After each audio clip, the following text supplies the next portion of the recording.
Buenas tardes.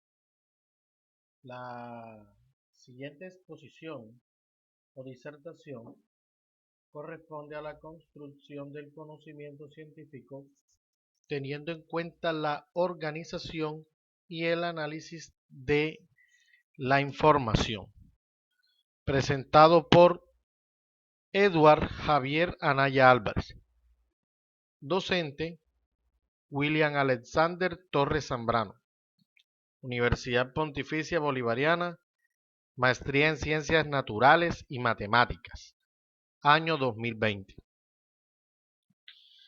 Esta disertación o exposición nace mediante una pregunta formulada por nuestro docente, la cual es la siguiente: ¿de qué manera la organización y el análisis lógica de la información sobre una situación, utilizando diferentes formas de representación de la misma, favorece la construcción del conocimiento científico?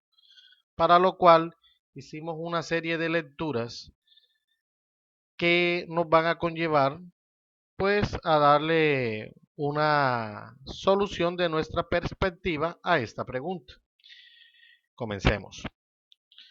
Para entrar un poco en materia, primero debemos hablar un poco acerca de lo que es la inteligencia. Recordar que la inteligencia no es más que una capacidad de entender, memorizar, razonar lógicamente, manejar conceptos y asimilar, por supuesto, el conocimiento. Esta inteligencia en los seres humanos puede ser obtenida de muchas formas, de las cuales podemos caracterizar la siguiente. Los seres humanos podemos adquirir la inteligencia mediante la música, la lógica matemática, lingüística, intrapersonal, interpersonal, naturalista, espacial y visual, cinético corporal. Esta inteligencia obviamente nos va a permitir apropiarnos de nuestro conocimiento y, por supuesto, asimilarlo y construirlo para poder compartirlo con los demás. Posteriormente, la inteligencia y el transmitir el conocimiento requiere de un instrumento, y ese instrumento es lógicamente el lenguaje. Hay que tener en cuenta que el lenguaje es aquel que nos permite el desarrollo de nuevas formas de pensamiento y, por supuesto, la adquisición de esas nuevas formas de pensar. Para lo cual he citado de los dos documentos que hemos leído, he citado dos puntos de vista, los cuales fueron por los autores Sapir, Calabro, Taylor y Capadia. Según Sapir, citado por Hernando, 1995, el lenguaje no es más que un método exclusivamente humano y no es instintivo. Es decir, para poder aplicar el lenguaje se requiere obviamente de tener habilidades de pensamiento. También nos permite comunicar ideas, emociones y deseos por medio de un sistema de símbolos producidos de una manera deliberada. Según los autores Calabro, Taylor y Capadia, 1996, estos señores plantean que el nivel de pensamiento y entendimiento en el individuo depende de cuán complejo o sencillo esté estructurado el lenguaje, ya sea verbal o escrito, y que a su vez este está avalado por una serie de propiedades, como lo son: el lenguaje es exclusivamente humano, así como lo planteaba Sapir, citado por Hernando. Puede servirse de la voz como un vehículo de transmisión. No es instintivo, es decir, requiere de habilidades de pensamiento. Utiliza un sistema de signos que pueden ser codificados y está articulado por unidades mínimas, que es lo que se conoce como símbolos lingüísticos. Entonces, estos son los puntos de vista pues que considero pertinentes para poder comprender acerca de lo que es el lenguaje. Ese lenguaje es el instrumento que nos va a conllevar al conocimiento científico. Ahora, ¿qué es el conocimiento científico? No es más que el producto de las interacciones socioculturales que se dan entre una persona y su entorno. Siempre que hay interacciones entre una persona y el entorno, se va a conllevar a la producción o construcción de conocimiento. Por lo tanto, debemos entender que el conocimiento es una realidad y una necesidad para el ser humano. No podemos prácticamente hacer nada si no estamos en constante construcción de conocimiento y por ende usando el lenguaje. El conocimiento está constituido por 4 aspectos muy importantes. Como ya lo había dicho anteriormente, es una facultad netamente humana del hombre.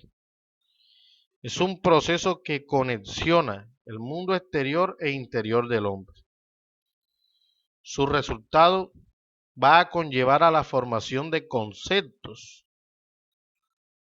y, por supuesto, y como lo he venido recalcando, no se puede hablar de conocimiento científico y, por supuesto, de construcción de conocimiento científico si no se tiene en cuenta el lenguaje, ya que este es el instrumento para poder transmitir el conocimiento de una persona a otra. Por otra parte, tenemos que entender que existen una serie de factores que influyen en la construcción del conocimiento científico. Estos son los siguientes. Para construir el conocimiento científico, se debe tener en cuenta que entre el emisor y el receptor de un determinado conocimiento debe haber una percepción y experiencia, las cuales están ligadas a las interacciones socioculturales del sujeto y su entorno. Esto le permite crear una serie de estrategias de razonamiento que lo van a conllevar también a la construcción del conocimiento, pero no sin antes saber que el instrumento para la construcción de ese conocimiento es el lenguaje. El lenguaje, ya sea de forma verbal o escrita, también está ligado a las interacciones socioculturales, las cuales van a conllevar a unas emociones que el ser humano expresa mediante el lenguaje verbal o escrito, y eso le permite a su vez crear y construir el conocimiento científico. Por eso todos estos factores están interrelacionados como especie de un ciclo, y todos estos construyen el conocimiento científico. Existen actualmente una serie de herramientas que le permiten a los seres humanos organizar de una forma más simple, fácil y rápida el conocimiento. Y eso a su vez le permite transmitirlo a otras personas de una manera más organizada y fácil. Ya no se requiere que una persona tenga que leer documentos muy extensos para poder comprender algo, ya que mediante estas herramientas creadas y utilizadas por el hombre, se permite extraer y sintetizar mucha información y transmitirla de una forma rápida y sencilla. Estas herramientas obviamente nos permiten organizar la información en diversos niveles de abstracción, ¿cierto? Y pueden ser las siguientes, o quizás las más utilizadas pueden ser los mapas mentales, los mapas conceptuales, los diagramas de causa-efecto, los diagramas de espina de pescado o las telarañas. Todas estas formas de organizar y expresar el conocimiento científico permiten eh, adquirir o construir el conocimiento y organizarlo de una manera fácil y rápida. Enfocándonos un poco o analizando un poco lo que son los mapas mentales, podemos decir que estos permiten organizar el conocimiento, ¿cierto? Representar palabras, ideas, tareas, lecturas, dibujos u otros conceptos ligados y dispuestos radicalmente a través de una palabra clave o idea central. Podemos coger un texto o un tema extenso y mediante una serie de palabras claves o ideas claves fundamentales podemos sintetizarlo y convertirlo en algo más sencillo y fácil de entender. De tal manera que es una manera de representar el conocimiento por medio del lenguaje escrito. Y a su vez, eso conlleva a que las personas entiendan de una manera más fácil ciertas ideas o ciertos temas. Por lo tanto, la organización del conocimiento permite la construcción adecuada del conocimiento y por ende su entendimiento. A manera de conclusión, podemos decir que los seres humanos siempre tendrán la necesidad de comunicarse de una u otra forma, ya sea verbal o de forma escrita, para lo cual obviamente se requiere de forma obligatoria el uso del lenguaje, ya que este es el instrumento que permite transmitir el conocimiento y por ende también permite su construcción y divulgación. De igual forma, se puede decir que actualmente el hombre cuenta con diversas herramientas para poder expresar, organizar y transmitir el conocimiento construido de una manera compacta, sencilla y entendible en diferentes niveles de abstracción. Muchas gracias.